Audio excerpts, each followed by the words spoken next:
verse 45, blessed is she who has believed that the Lord would fulfill His promises to her. I love that scene wherein nung si Mary, binati niya si Elizabeth, St. John the Baptist, yung nasa womb ni Elizabeth, leap for joy. Anong Tagalog ng joy? Ang mas malalim, galak. Kagalakan.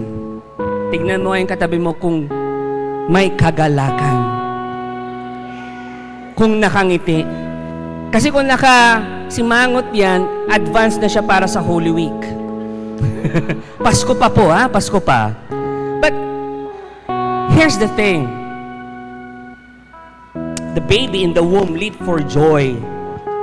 Puno ng kagalakan nung nalaman niya that Jesus was there. I want you to absorb that. Ang joy, magkaiba sa saya. Happiness, pansamantala lang yung happiness. Joy tayo. Ang happiness, saya, ang joy, kagalakan. And joy doesn't depend on your external situation. Joy depends on your internal disposition.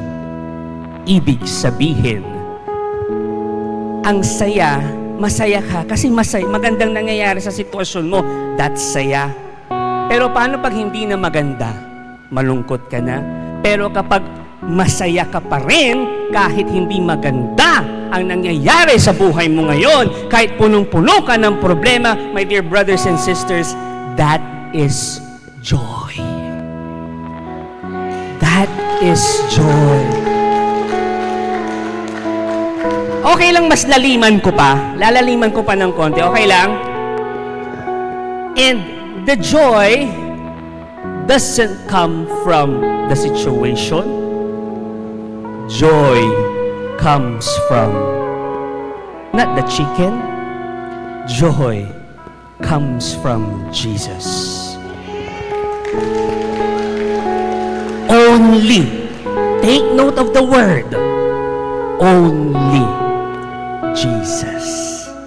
Kasi, kahit na hindi maganda yung nangyayari sa sitwasyon mo ngayon at ikaw pa rin ay may galak, natutuwa, masaya, that's joy, hindi dahil hindi maganda yung nangyayari sa sitwasyon mo, ikaw ay nagagalak kasi alam mo sa sarili mo, my goodness, I want to preach this with passion, alam mo sa sarili mo that God is always with you.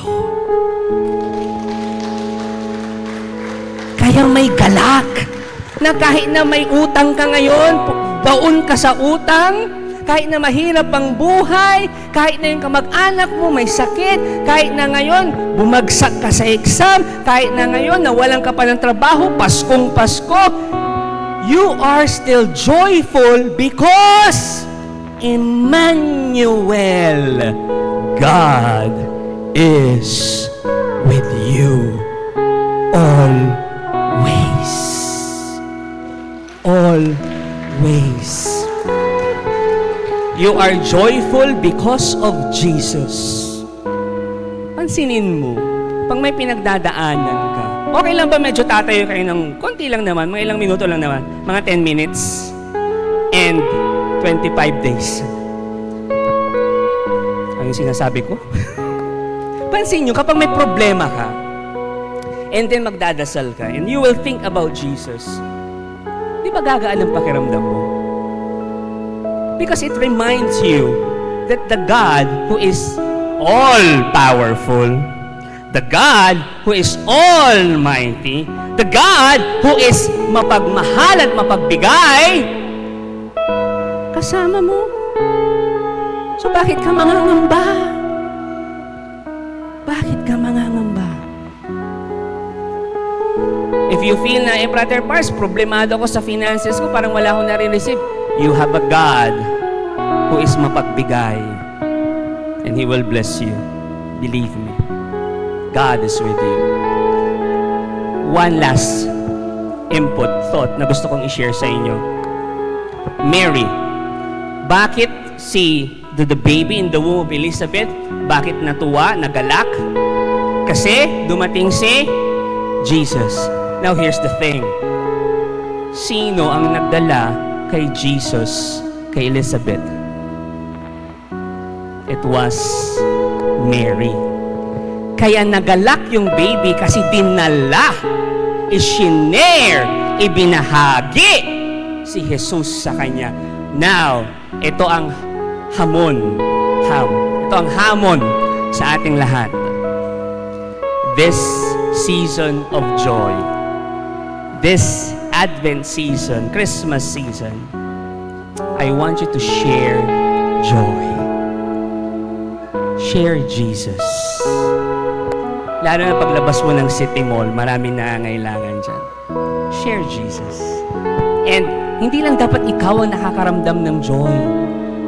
Pati rin sana sila, maramdaman nila ang joy, ang galak, ngayong Pasko. We pray, Jesus, you are the source of our joy. Ikaw lang. Wala nang iba. Hindi yung material naming bagay, hindi yung material na meron sa amin, hindi yung mga trabaho namin, hindi yung mga relasyon namin. Ikaw ang source ng kagalakan namin. May we share you also to other people para sila rin makaramdam din ng galak na galing sa inyo. In Jesus' name we pray. Amen. We sing to the word.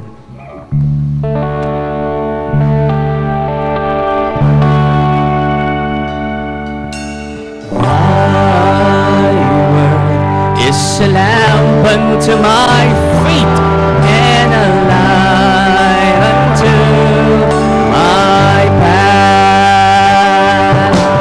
Thy word is a lamp unto my feet and a light unto my path. Let's give the Lord a big, big, big, big hand. Love Him today. God loves you. Amen. Pwede na po kayong umupo at habang papaupo kayo, pakisabi ulit sa katabi mo, Merry Christmas. Pag sinabihan kayo ng katabi nyo ng Merry Christmas, hindi ibig sabihin humihingi yan, ha? Minsan kasi ngayon, pag sinabing Merry Christmas, takot na nating marinig yung Merry Christmas na yan, eh. Kasi akala natin kailangan natin magbigay. But again, that's a greeting na nagsasabi sa inyong God is always with you. We are so very, very blessed as we end. Ulitin ko lang po, this is the last feast ng ating feast dagupan. So yung mga first-timers, ito na rin po yung last ninyo ngayong taon. So first and last. Pero magkikita-kita po tayo next year, January 12. So meron po tayong 2 weeks na pahinga kasi po yung mga servants natin, kailangan din nilang magpahinga. They've been serving for the past year. So palakpakan naman natin yung mga servants natin. They will also celebrating Christmas with their families. So they deserve this 2-week break. So magpapahinga po tayo ng 2 weeks, magre-resume tayo ng January 12. And on January 4 and 5 kasi, may planning ang lahat ng leaders. So please pray for them also. So we will end this last feast natin. Hindi po ako magtutok. Ako din po magpapahinga at kailangan ko din makinig. We've invited someone to give us a talk for this recollection. We will end our feast with a recollection, with an Advent recollection. And I know you will be blessed by him. But before I call him, today also, we are encouraging you to buy, if we can flash it, to buy your tickets sa Feast Conference North Luzon happening on January 18, 2024. Discounted pa po hanggang ngayon. So this is the last day na kayo ay makakabili ng discounted tickets. We will be joined by our leaders, of course. They will be there. So huwag mong palagpasin na hindi ka makatin ng Feast Conference North Luzon. Sa Baguio po gaganapin yan. So lahat ng feast sa buong North Luzon will be gathering there. and we will just receive God's message. One whole day lang po ito, araw ng Sabado, January 18, 2024. Brother Bar, saan ako bibili ng ticket? Saan ako kukuha ng ticket? Nakikita niyo po yung table natin doon. Nako po yung magandang naka-brown. Yan si Cheryl. You can approach her and buy your tickets and reserve your tickets. So you can approach her. Again, this is open to all. Okay, so kung gusto niyo isama pa yung mga barkada niyo, kapamilya niyo, isama niyo lang. Pero kung ako sa inyo, bumili na kayo ng ticket kasi nagkakaubusan na po ng ticket. Kasi po, iba't ibang fees yan. So, again, reserve your tickets, get your tickets sa may table natin sa kaliwa. Alright. Sige po, hindi ko na patatagalin. Are you ready to receive God's message today? If you're ready, let's welcome, let's give a warm feast dagupan. Welcome and clap to our special guest speaker for our recollection, Reverend Father Amart Mark Gayutin.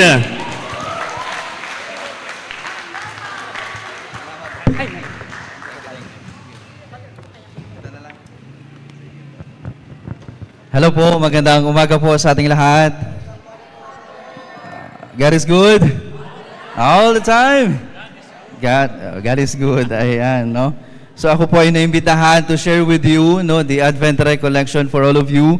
So hindi ko alam kung Advent recollection kasi magki-Christmas na no? Natapos na po ang Advent. Ayan. So kaya pa ba? Yes or no? Parang walang sumasagot. Tigil na po natin. Ayan, sige. Kaya, yes or no? Yes, of course. No? So we begin with the prayer. Just remain seated. In the name of the Father, the Son, the Holy Spirit. Amen. Hail Mary, full of grace, the Lord is with you. Blessed are you among women, and blessed is the fruit of your womb, Jesus. Holy Mary, Mother of God, pray for us sinners, now and at the hour of our death. Amen. Glory to the Father, to the Son, to the Holy Spirit, as it was in the beginning, is, and will be forever. Amen. In the name of the Father, the Son, the Holy Spirit. Amen. Again, good morning, everybody. Yeah, very good. So, welcome to our recollection. No, tayo magtatapos na. So, bear with me. No, bawal pong matulog. No, baka may matulog dyan, lagot po. No, pag matulog, pangit. No, narinig ko kanina kay Kuya Bars, pangit daw yung sabi. Palitan natin. Sige po. So, may kodigo po ako, no, kasi baka ma-question po tayo dito. Hindi. What is Advent actually? No, that is the theme that given to me. Of course, alam naman natin lahat yun. No, what is Advent? That is a preparation, no, for the coming Christmas. And we already know that, kung anong ibig sabihin. But today, allow me to share with you, no, beyond the reflection of the Advent or Adviento na tinatawag po natin. And I got this reflection from the synodality, no? Pag sinabing synodality, no, sama-sama tayo lahat, isang simbahan po tayo, kumbaga kapit kamay tayo, no, hawak kamay tayong lahat, especially kayo, no, the feast community, the best po na community po yun, lively na community, no? So don't worry, just continue, no, yung mga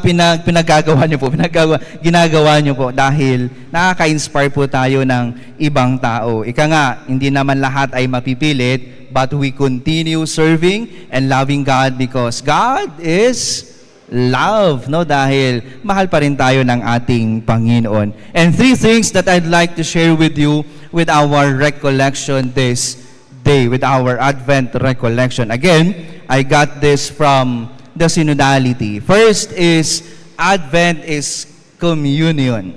What is Advent? Communion. That is the first one. The second one is Advent is a participation. Ano yun? Participation. And the third one, Advent is a mission. Kasi hindi siya bago para sa ating lahat. That is very common para po sa ating lahat. Pero at times, nakakalimutan natin, nakakaligtaan natin. Especially we are all ministers. No, tayo ay mga minister ng Diyos na tayo naglilingkod sa ating Panginoon. Communion, community, union, common. So that is the word na makukuha po natin sa salitang communion. And it says, Advent is a communion. Why? Because it is a household of God. Ano ba ibig sabihin pag household? Kasama, di ba? Ano pa? Kasapi, no? Kasama, di ba? Kasama. Household of God, meaning we are a family of God. Tayo'y pamilya ng Diyos. Bawat isa sa atin ay pamilya ng Diyos. Going back to the reflection of the simbang gabi. Kayo po ba'y nagsisimbang gabi? Very good. No, kung nagsisimbang gabi po tayo, wala po tayong absent. Sige, try po natin. The first day ng ating simbang gabi, no? Sino po ang bida sa Ebanghelyo? Kala ko nagsimba kayo, simbang gabi kayo. Lagot tayo dyan. Sino ang bida sa ating Ebanghelyo? Sa first day ng simbang gabi. Basta sila, no? Marami. Sino? Si John the Baptist. Nakalimutan. Lagot tayo dyan. Second day, sino po ang bida? Marami, no, mga ninuno ng ating Panginoon, the genealogy, the lineage of our Lord Jesus Christ. At yung pamilya na yun, iba't iba ang pinanggalingan, no? Mayroong mga lasinggero, mga sugarol, di ba? So mayroong mga mababait din naman. Siguro may mga dafis na during that time, no? Mga visitors na during that time, no? So iba't ibang klase ng pamilya ng ating Panginoon. The third day. Kalimutan ko na rin, Sino? Joseph. Okay. Diba? The fourth day. Sino? Nakalimutan ko na rin. Si Mary, no? Basta, lahat sila, babanggitin ko na lahat. Si Maria, si Elizabeth, si Zechariah, the family, John the Baptist. They are part of our salvation. Sila ay naging bahagi ng salvation history natin. Why we are here, kung bakit tayo nandito. And they are family of God. Pero tayo, hindi man tayo sikat, tayo ay pamilya ng Diyos. Kaya sabihin niyo sa katabi ninyo, pamilya ka ng Diyos. Ayan. Sabihin niyo po ulit, regalo ka ng Diyos. Kaya ang regalo ko ibigay mo na, no? Ayan, no? It's really a gift. Family is a gift. It's not only an institution, yun ay regalo ng Diyos sa bawat isa sa atin. Kaya kung mapapansin po natin, bawat pamilya na meron po tayo, iba't ibang personality na meron din po tayo, but we experience the joy in the family. Kahit may problema, di ba? Kahit may mga pinagdadaanan, saan tayo babalik? Sa ating pamilya. Because the core of our family is our Lord, ang ating Panginoon. Kaya, paano ba magmahal? Saan ang galing ang pagmamahal? Yes, sa Diyos nang galing yung pagmamahal na yun. Pero paano nagbunga or paano tumubo yung pagmamahal sa bawat isa sa atin? Dahil yan sa pamilya po natin. Kahit sabihin natin, broken family kami, Father. Walang pag-asa yung pamilya namin. Puro pagsubok na lang ang nararanasan po namin. But remember, in the family, diyan po itinanim ng Diyos ang kanyang pagmamahal. Diyan po itinanim ng Panginoon ang tunay niya na pagmamahal para po sa ating lahat. Kaya, it's really a gift. That is why it's part of our communion with God is to share that love to our brothers and sisters. Mother Teresa said, if you are busy judging others, you have no time to love them. Nawawala ang pagmamahal kasi mas nauna ang pag-judge natin sa bawat isa. It's not only with the family, but even to other people. Kung tutuusin, ang bilis ng magmahal, ang bilis ng magsabi, ang bilis ng ibigay yung pagmamahal na yun. Pero pag naunahan tayo ng judgment, busy tayo pagpa-judge ng bawat isa, nawawala yung pagmamahal. Kasi, binabantayan na natin yung ginagawa niya, binabantayan yung suot niya, binabantayan natin ano ba ang sasabihin niya sa'yo, no? Yung pagbabantay na yun, yan minsan nakakasira lalong-lalo na sa isang pamilya, no? Nakakalungkot minsan in the family, mas close mo pa yung best friend mo, yung mga kaibigan mo compare sa pamilya mo, lalong-lalo pag nagbibilangan na ng mana, no? ng kayamanan, no? Minsan nakakasira po yun. So yan yung nakakalungkot minsan sa isang pamilya. Pero if we go back again to the core of our family, yan yung pagmamahal ng Diyos. Why I started this recollection with love? Dahil doon din tayo magsisimula ulit sa pagpapatuloy ng buhay natin. I heard kanina na this is the last feast, no? For this year. Kayo po, ibig sabihin, next year, no? Magsisimula na ulit. So it's nice to start with love, no? Sa pagmamahal ng Diyos. Kaya, Advent is a communion with God. Advent is a communion with our brothers and sisters. Advent is a communion as a community here sa The Feast. Kaya ipagpapatuloy natin yun ang pagmamahal ng Diyos. Di ba nga, pag-aantay, Advent, yan palagi ang tema. Kaya hindi ko po nilagay yung pag-aantay. Kasi yung inaantay natin, nasa sa atin na. And that is a mystery. Di ba? Sinasabi sa atin, Advent season. It's pag-aantay sa pagdating ng ating Panginoon. Pero actually, yung inaantay natin, nasa sa atin na. That is a mystery. Why? For us again to appreciate that God loves us so much. That God offered Himself for all of us. At siya'y nagkatawang tao, no, sa pamagitan ni Jesus para mapatunayan na totoo ang ating pananampalataya, na tunay tayong nananampalataya sa Diyos. Kaya we continue that love or sharing that love to our brothers and sisters. Advent again is communion. Second one, Advent is, ano yung pangalawa? Hello. Advent is, nakalimutan na kagad. First is, hello. Advent, hello. Advent. Ni Lord, lagot tayo dyan, no? Advent is a communion. The second one is, Advent is participation. Hello. Ayan, meron na. Participation, no? So, ibig sabihin, kanina, binalikan natin yung pamilya ni Jesus, binalikan natin yung mga tao naging bahagi ng kasaysayan ng ating kaligtasan. So, ibig sabihin, bawat bahagi or bawat parte, kumbaga, no, dito sa mundo na binigay ng Diyos, ay mayroong mahalagang ginagampanan. And this is now the time to appreciate ourselves. Kasi today, ang bilis sumuko ng mga tao, especially pag na-judge na sila, yung to the point na ang feeling nila at iniisip nila, wala na akong kwenta, wala na akong magagawa. Failure na lahat ng nangyayari sa akin. Pero dito sinasabi ng Diyos, in the participation, no, na tinatawag po natin ay bawat isa ay mayroong ginagampanang misyon, ginagampanang responsibility. At this is now the time to appreciate ourselves. Appreciate mo yung sarili mo. Appreciate mo yung mga ginagawa mo. The value of presence. The value of the presence of one another.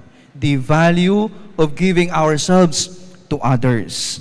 Yung kahalagahan ng ginagawa po natin. Kaya, na-appreciate nyo ba yung ginagawa nyo dito? Yung totoo.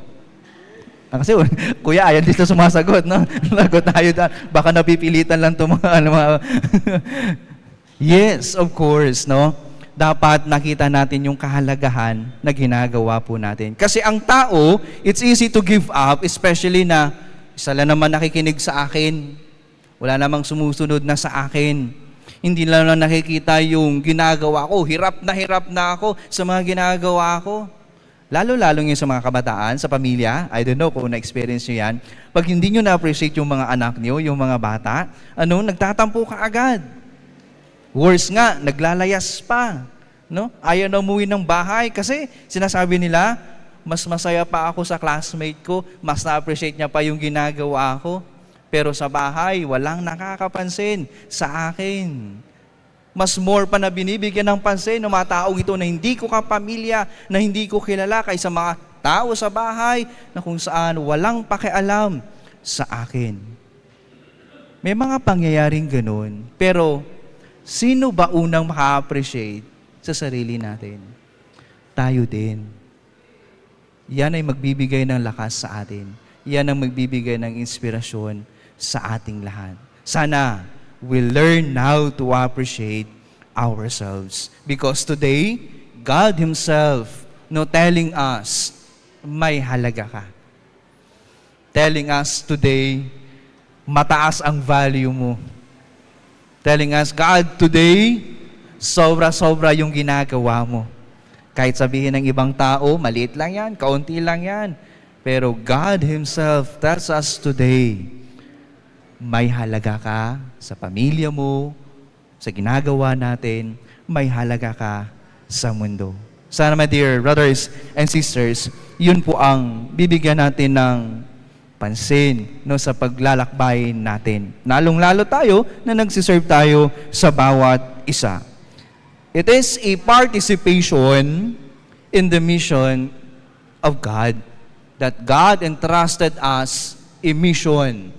Ibig sabihin, nagpa-participate po tayo kahit sa maliit na paraan, kahit sa maliit na bagay. Kaya, dito natin makukumpara yung tinatawag nating ministry versus job. Anong pinagkaiba noon ng ministry at saka yung trabaho lamang? Naglilingkod ka ba o nagtatrabaho lang? Sa simbahan, trending yan. For sure, nasa simbahan naman po tayong lahat. So minsan mapapatanong ka na kung saan, nagsisilbi ka ba o nagtatrabaho ka lang? Kunyari, nagsiserve ka, hindi ka pinansin, hindi na-appreciate yung ginagawa mo, ayaw mo nang mag-serve. Is that a ministry? No. That's a job. Hindi ministry yun. Yun ay nagtatrabaho ka lang. Kasi, naghahanap ka ng praises. So, ibig sabihin, pag hindi ka na-praise, hindi ka na-puri, ayaw mo nang mag-serve. Magtatampo ka na, hindi ka na namamansin. So, naglilingkod or nagtatrabaho? Nagtatrabaho. That's a job. That is not a ministry. Yung naghahanap ka ng papuri palagi, lalong-lalo, hindi lang sa simbahan, kahit sa ordinaryong buhay o sa trabaho po natin.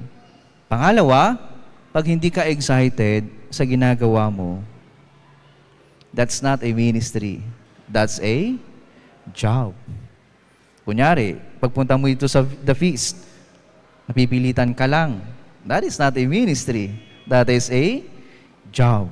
You're not participating in the mission of God. Kaya, alam niyo po, kami mga pare, mga seminarista, napapa-reflect din po kami dyan. Kaya minsan kahit nag-humili kami or nagtotalk kami, very challenging para sa amin. Una, it is easy to say na mahal tayo ng Diyos, etc. Kung anong nakalagay sa gospel, mabilis lang yun. Alam niyo po kung anong mahirap? Sana nakikita yun sa amin. Sana nakikita yun sa amin yung mga sinasabi namin. Kasi after the Mass, after ng talk, or after the Mass, pagpupunta kami ng school, after namin mag-talk, doon kami nagre-reflect palagi. Na kung saan, yung sinasabi ba namin, ay ginagawa namin. Yung binibigay ba namin na reflection, ay nakikita sa amin. Dahil kung hindi, that's not a ministry. That's a job. Para lamang makapagtrabaho, Totoo, mahirap po totoo yun. Mahirap para sa amin. Kaya sa inyong dasal, sama niyo po kami palagi, no? Very challenging po 'yun para po sa amin. Tayo din, no? Si Kuya Bars kunyari, no? Palagi siyang sasalita dito, no? Sa harap ninyo, hindi lang siya, at least kayo din naman nagsasalita doon. Ganun din. Kung anong sinasabi natin, mabilis lang sabihin, pero mahirap makita sa sarili po natin. Mapapareflect ka lang bago ka matulog. Mapapareflect ka lang, no? Kung nasa CR ka na, mag-isa ka na, no? Mapapaisip ka na lang na, tama naman yung sinabi ko, pero nakikita kaya sa buhay ko? Nakikita kaya sa mga ginagawa ko? So dito natin makikita na, hindi to ministry, trabaho lang ito. So kailangan kong mas palalimin yung aking ginagawa. Kaya, naalala niyo po yung pagpapakain ni Jesus, yung miracle ng tinapay at ng isda, nagpakain siya ng marami. Naalala niyo po yun? Di ba? Pinaipon niya pa yung mga natira. Kung tutuusin, pwede nang iwan na lang yun, pwede nang pamigay na lang yun, pero pinaipon niya yun. Bakit? That's a reflection of our church. Dahil hindi lahat ay nagsisilbi ng totoo. Hindi lahat ay nagsisilbi na tinatawag nating ministry. So, ibig sabihin, yung kakaunti na yun, sila yung nagstay with our God. Sila yung nagstay with the mission entrusted to them. So, hindi lahat ay tatagal. Hindi lahat ay nandirito para magsilbi. Dahil ang iba, for them, that's a job. Lalong-lalo na pag napagod, nagsawa na, ibig sabihin, hindi talaga ministry. That's a job. And that is an invitation, no, para po sa ating lahat na kung saan maging excited tayo sa ginagawa natin kahit paulit-ulit. Maging excited tayo no, sa pupuntahan natin kahit pare-pareho lang yung pinupuntahan po natin. Di ba nga po, kung masaya tayo sa ginagawa natin, nakaka-excite umattend ng The Feast kahit every Sunday natin ginagawa yun. Kasi mahal natin at natagpuan natin yung tunay na kaligayahan at pagmamahal ng Diyos. Doon nating masasabi na ito yung ministry ko. Hindi ito trabaho. Ito yung ministry ko para sa Diyos at para sa aking kapwa. Kaya, kaunti lamang ang natitira sa ating simbahan. Kakaunti lamang ang natitira para magpatuloy ng pagsisilbi. Sana, ipagpapatuloy nating lahat yung tunay na ministry, hindi lang trabaho. Meaning, participation, Advent is a participation that is the way of our life. Way of life. Buhay na natin yung pakikibahagi sa misyon ng ating Panginoon. Kaya pa ba? Yes or no? Oh yes. Mabilis lang po ito, no? Nasa pangatlo na po tayo. Ano yung una? Advent is a communion. Pangalawa, Advent is a participation. And the third one, Advent is a mission. It is our own character. Kanina, pinag-usapan natin yung pagmamahal ng Diyos dahil yun ang tumubo sa buhay po natin and we participate in the mission entrusted to us and this is now our own character. Kung sino tayo, ano tayo, yung mga ginagawa natin sa ating buhay. Ano bang misyon natin sa buhay? Alam nyo pa yung misyon ninyo? Bakit tayo nagmi-misyon? O bakit ka nandito, di ba? Kung tutusin, sa bahay ka, natutulog ngayon, no? Bakit ka nandito? Di ba? Mapapatanong tayo, no? Saya yung oras, nagpapaganda ka dapat, beauty rest ka dapat, di ba? Gumagala ka dapat. But why we are here? No? Ano ba ang misyon natin? Kung madali ang ginagawa natin, or minamadali natin yung ginagawa natin, hindi po yan misyon. Kaya ang katanungan, may qualification ba sa paggawa ng misyon? Ibig sabihin, mission ng buhay natin, you have something to achieve.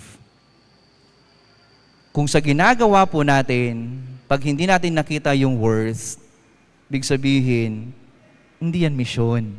Yung mission, dapat meron tayong ma-achieve, meron tayong maaabot. Napapagod ka kasi wala tayong gustong maabot. Kaya nakakatuwa sa mga taong masaya sa kanilang ginagawa kahit nakakapagod. Alam nyo ba yon? Minsan na parang wala ng tulog, minsan kulang pa sa kain, pero nakangiti pa rin. May mga taong ganun. So ibig sabihin, masaya kasi sila sa ginagawa nila at alam nila kung ano ang aabutin nila, yung i-achieve nila sa kanilang pagmimisyon. Kaya, minsan, bakit tayo napapagod? Kasi hindi natin alam kung ano ang in-achieve natin sa ginagawa natin. So, hindi natin nakita yung worth ng ginagawa po natin. Kaya tayo napapagod. Kaya dapat mayroong naabot yung ginagawa po natin. Siguro minsan, hindi natin nakikita, hindi natin naramdaman. Katulad nito, noon ginagawa po natin. No, what is our goal for this community? For sure, alam niyo yung goal niyo. Alam niyo kung bakit niyo ginagawa yung mga bagay na ito. So the challenge for all of us is, do not limit yourself. Just explore, go beyond, dahil ang pagmimisyon po natin ay hindi lang po dito. Ang pagmimisyon po natin ay kung nasaan tayo.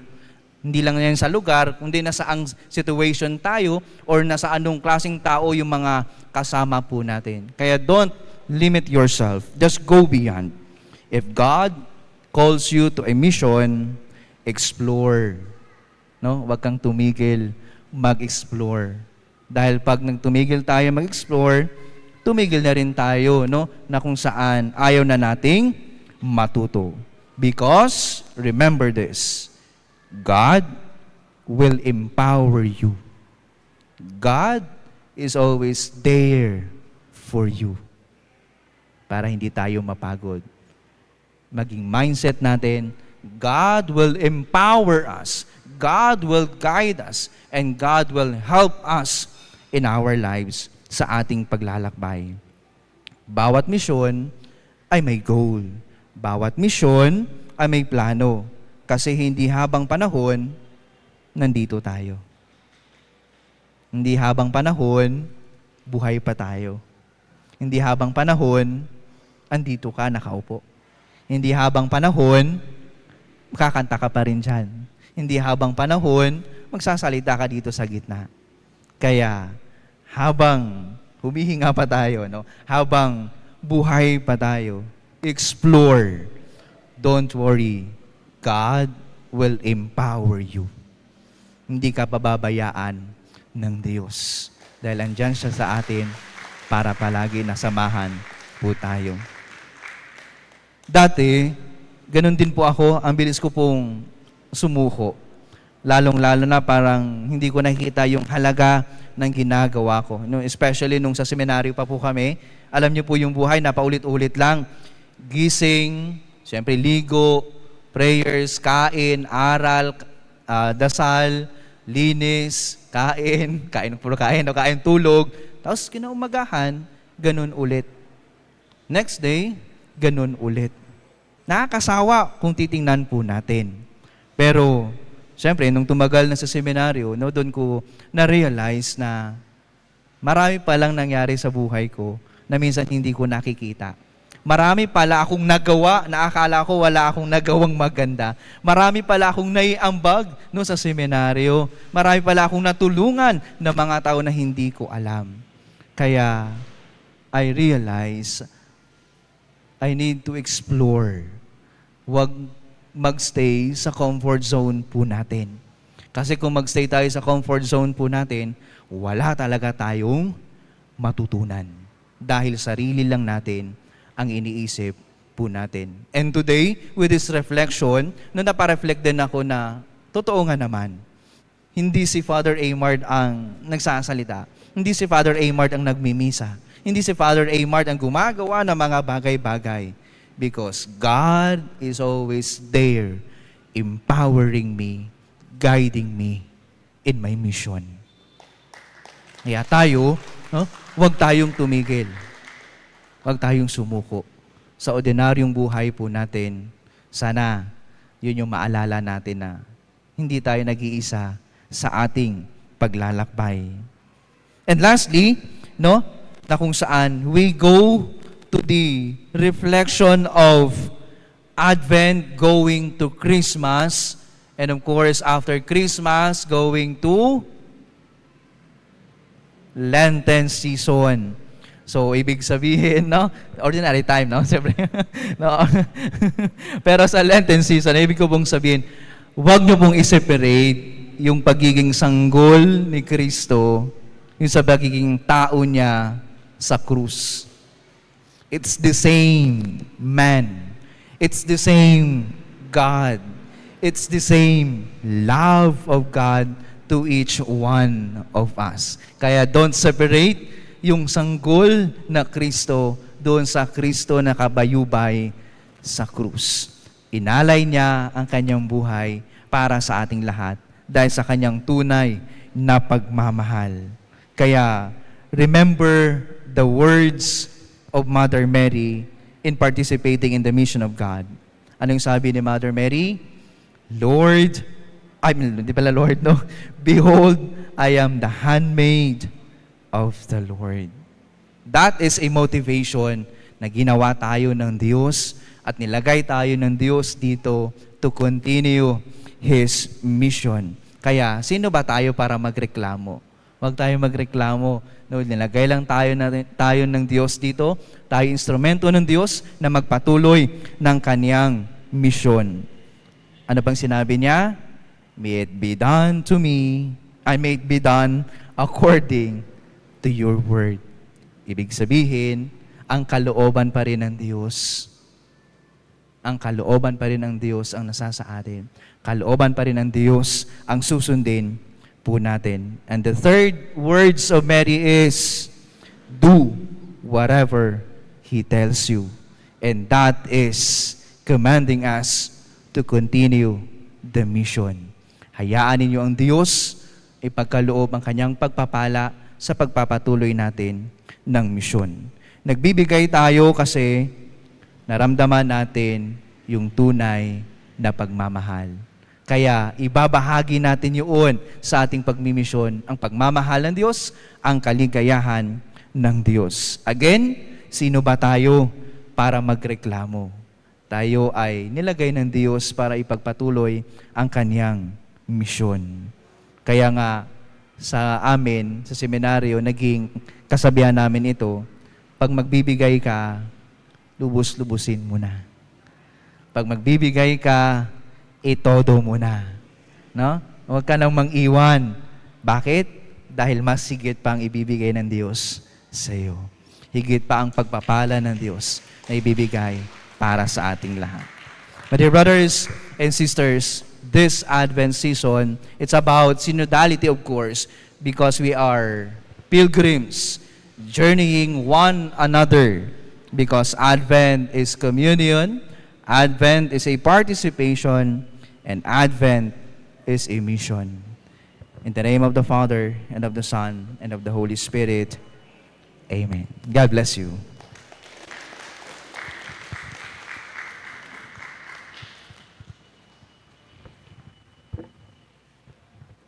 Thank you po, Father Amor. May I invite everyone to please stand.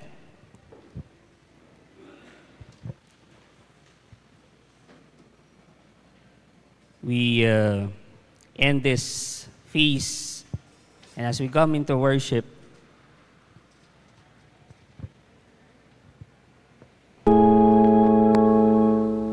may kukwento lang ako. 2015,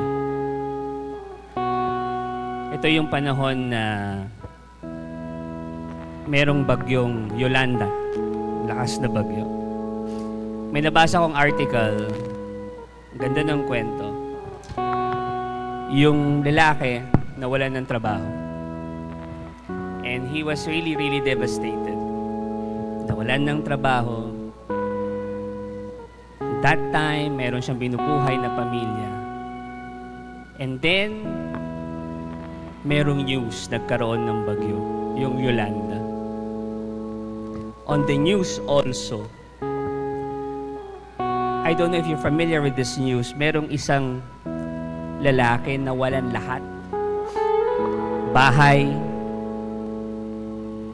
kapamilya, wala. Bahay, mahal sa buhay, nawala sa kanya. 2 stories. Bakit ko yung kwento mamaya, malalaman nyo kung bakit. In-interview itong lalaki ito, itong nabagyo. And then, grabe yung ngiti pa rin sa mukha niya. Tumatak sa akin to kasi naalala ko pa rin hanggang ngayon yung ngiti nung tatay na yon, nung lalaking yun. Na nawalan ng lahat, nawalan ng gamit, nawalan ng bahay, nawalan din ng mahal sa buhay. Pero nakangiti pa rin, hindi dahil masaya siya sa nangyari. Nakangiti siya kasi merong pag-asa sa puso niya. Na alam niya, kahit ito ang nangyari sa kanya, alam niyang kasama pa rin niya ang Diyos. Para sa akin, wala nang mas titindi pa doon sa nangyari sa kanya. Mawalan ka ng bahay, mawalan ka ng gamit, mawalan ka ng mahal sa buhay. But this person, merong pa ring hope sa kanya. And because of that hope, there was joy in him. Now here's the thing. Naalala niyo yung unang kwento na nawalan ng trabaho? Nung nalaman niya yung story ni kuya, ng tatay, itong nawalan ng trabaho, tumulong doon sa nawalan ng bahay, sa nawalan ng mahal sa buhay. Because he realized na this person filled with joy pa rin. And he realized also that he needs to share the joy. My dear brothers and sisters, I may not know what you are experiencing now. Perhaps pumunta ka ng feast, umiiyak ka. Perhaps pumunta ka ng feast, ang bigat ng dinadala mo. Perhaps pumunta ka ng feast, gulong-gulo ang isip mo. But listen to this. The joy that you need is in you. And believe me, meron pang quote-unquote, mas grabe ang pinagdadaanan sa iyo. For you to find the joy, you need to share the joy. For you to find Jesus, you need to share Jesus. This papalapit na Pasko, share Jesus, share the joy. Before we come into worship, we just pray, Jesus, maraming salamat for all the blessings we have received. Today, Jesus, we surrender our life to you. Today, Jesus, we say yes to you. Sa oras na to, Lord, may mga nararamdaman kaming hindi maganda, may mga pinagdadaanan kami, may mga problema kami, may mga hindi namin alam, gulo ng isip namin. Tatakot kami sa future. Hindi namin alam kung ano mangyayari sa amin. But today, Lord, we surrender everything to you. We surrender all our worries. We surrender all our dreams. We surrender what we have. We surrender who we are to you. Because we always believed na meron kang mas magandang plano para sa amin. This we asked. In Jesus' name we pray. In Jesus' name we pray. In Jesus' name we pray. We worship the Lord today. Thank you for watching. Be sure to subscribe to this YouTube channel para wala kayong ma-miss na video at live stream. Please also share this video to your loved ones, families, and friends. And do not forget that you can join us here live sa Feast Dagupan. God bless you all more. Mama Mary loves you.